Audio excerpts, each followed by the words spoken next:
The reason you don't trust the people you date, or you never fully trust people you're in relationships with, your partner, right, is ultimately because you don't trust yourself. Yeah, you maybe come across some people or come across a few partners you've had that have been untrustworthy and done untrustworthy things. But the reason why you blanket this kind of precautionary measure of not trusting anyone fully is because you don't trust yourself. You don't trust your ability to vet through people properly.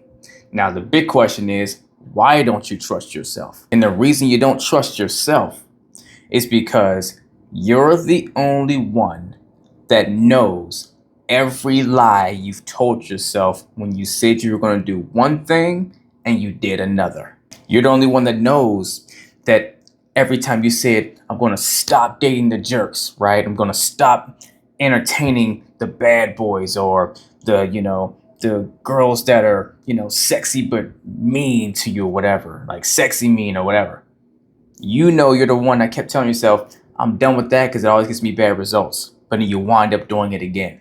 You know you're the one that said, I'm going to stop overlooking red flags. I'm going to stop letting people treat me this certain way.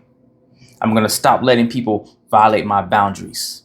But then you let them do it again. You know every time you said, this is the last time I'm going to let them cheat on me or do me wrong or call me out of my name or be disrespectful. I'm leaving the next time. But you're still in that relationship. You know every time you've let yourself down. And for that, you can't trust yourself.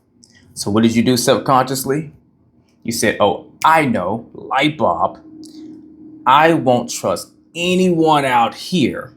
I'll blanket it across everybody so that I don't have to work on my inability to trust myself. I don't have to do that difficult, uncomfortable work to figure out all my inner workings and my emotions and why I won't stand my ground and stand on my word that I make to myself about what I'm not going to allow anymore, what I'm not going to tolerate, what I'm not going to do.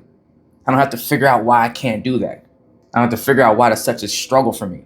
I don't have to put any work into growing so I can actually trust myself because I do what I say I'm going to do for myself. And every time you want to build the courage to try to be confident in trusting yourself, you're reminded of all the lies that you know you've been telling yourself that no one else knows. It's your little secret, right? No one else can see and knows those moments and knows those promises you made to you, knows those commitments you promised to yourself, but then you reneged on. You didn't follow through. No one else knows it but you.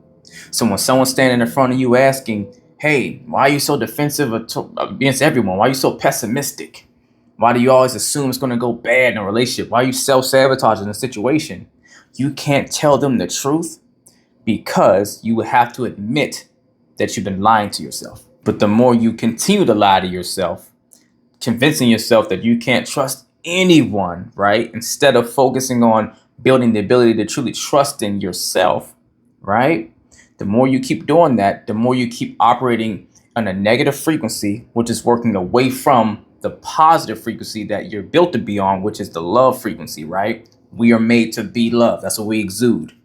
You can't be the love if you're basing your way of navigating the world through defensive, negative frequency measures. Keep operating in negativity, you attract negative results to you. You attract negative relationships to you. You attract exactly the things that are designed to prove and validate what you've decided is necessary to do to live as, to get the results you feel you're trying to make sure you get or don't get. The universe is designed to give back to you what you are putting out and saying is required to match the reality you believe is accurate. So if you want to break that cycle, you want to actually give yourself a chance to start attracting the relationships you actually do want, the loving ones that we all claim we're looking for out there, then you have to start working on and building your ability to truly trust yourself. And you do it in small steps. Give yourself small little things that you said you're going to do for yourself that you know you can build some momentum on and stand on and see it through.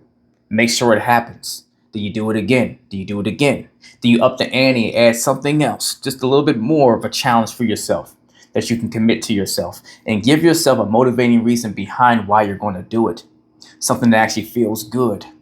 Maybe you visualize what it would be like to keep doing that thing you said you're going to do or not allow, right? What will be the outcome? How will you feel about yourself? Project yourself into that reality.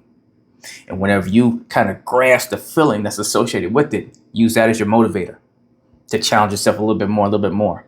And you'll look up after enough time has passed and you'll realize, oh my gosh, I have been living this life of the things I said I was going to do, so I can actually start to trust my decision making.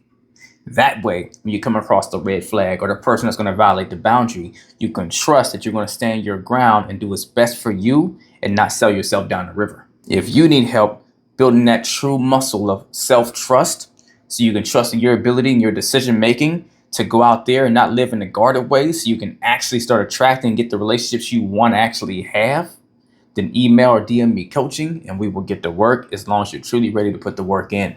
Let's get it.